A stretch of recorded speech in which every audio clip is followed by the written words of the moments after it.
첫 시간 주님께 안녕하세요. 대강교회 오훈 목사입니다. 5월 3일 금요일입니다. 하나님 우리에게 주신 말씀은 신명기 14장 22절에서 29절까지 말씀입니다. 너는 마땅히 매년 토지 소산의 11조를 드릴 것이며 내 하나님 여호와 앞 곧 여호와께서 그의 이름을 두시려고 택하신 곳에서 내 곡식과 포도주와 기름의 11조를 먹으며 또 내 소와 양의 처음 난 것을 먹고 내 하나님 여호와 경외하기를 항상 배울 것이니라. 그러나 내 하나님 여호와께서 자기의 이름을 두시려고 택하신 곳이 내게서 너무 멀고 행로가 어려워서 내 하나님 여호와께서 그 풍부히 주신 것을 가지고 갈 수 없거든. 그것을 돈으로 바꾸어 그 돈을 싸가지고 내 하나님 여호와께서 택하신 곳으로 가서 내 마음에 원하는 모든 것을 그 돈으로 사되 소나 양이나 포도주나 독주 등 내 마음에 원하는 모든 것을 구하고 거기 내 하나님 여호와 앞에서 너와 내 권속이 함께 먹고 즐거워할 것이며 내 성읍에 거주하는 레위인은 너희 중에 분깃이나 기업이 없는 자이니 또한 저버리지 말지니라.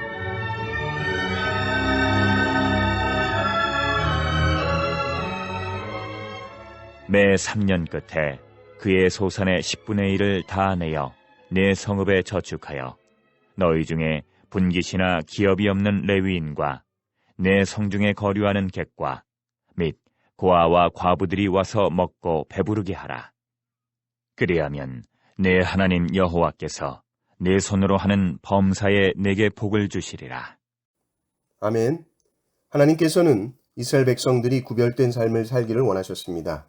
그래서 가나안 땅에 들어가기 전에 모든 명령과 규례들을 주시면서 너희들은 가나안 땅에 적응해 사는 것이 아니라 그 땅의 관습에 물들어 사는 것이 아니라 하나님의 백성으로서의 분명한 정체성을 가지고 살기를 원하셨죠. 그래서 음식법을 주셨죠. 정한 것, 부정한 것이 있다. 그 기준이 네가 납득이 안 돼도 순종하는 것이죠. 왜 돼지를 못 먹어요? 하나님이 그렇게 정하신 것이기 때문에 순종하는 것입니다. 오늘 말씀은 11조 이야기가 나옵니다. 11조도 구별하는 것이죠. 이것은 하나님의 것을 하나님의 것으로 구별하는 것입니다. 가장 기본적인 전제는 모든 것이 하나님의 것이라는 전제입니다. 가나안은 토지로부터 나오는 소산을 먹고 사는 곳이죠. 이 소산을 거둘 때에 우리가 이것을 100% 나의 노력이다. 100% 내 땀의 결실이다. 라고 말할 수 있을까요?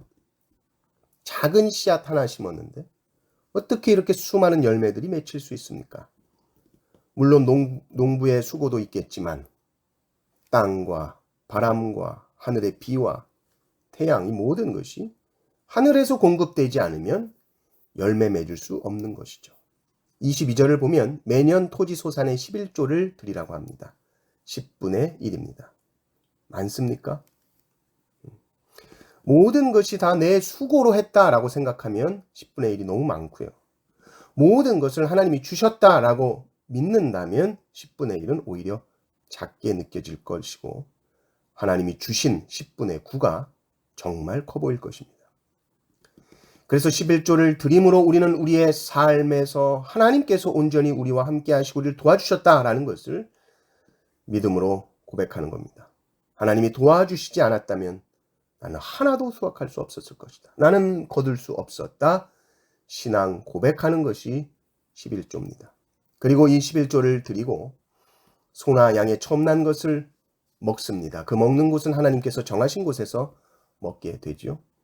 그런데 그 하나님께서 정하신 곳이 너무 멀어서 소나 양, 소산물들을 들고 가는 게 너무 힘들겠다라고 한다면 대신 돈을 가지고 갈 수 있다. 성소에 가서 그 근처에서 돈으로 필요한 것들을 사서 가족들과 함께 하나님께서 주신 풍부한 것을 감사하면서 또 식사하는 시간도 갖게 되는 것이죠. 그리고 그 풍부한 것들을 다른 사람들과 나눠야 합니다. 먼저는 레위인입니다. 곧 그 지역의 제사장들이죠. 그들 식사에 초대합니다.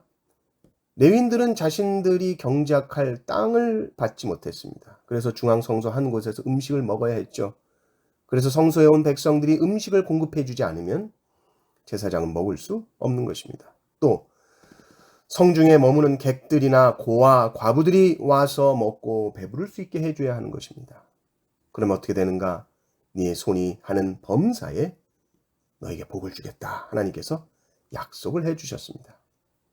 그러니까 매년 토지의 소산물을 바친다라고 했을 때 그것은 무슨 세금 떼는 것처럼 그렇게 하는 것이 아니고 풍부하게 주신 것들에 대해서 우리가 먼저 감사하고 먼저 가족들이 풍성하게 누리며 또 레위인들에게 또 소외된 사람들과 함께 즐기는 시간이 되는 것입니다.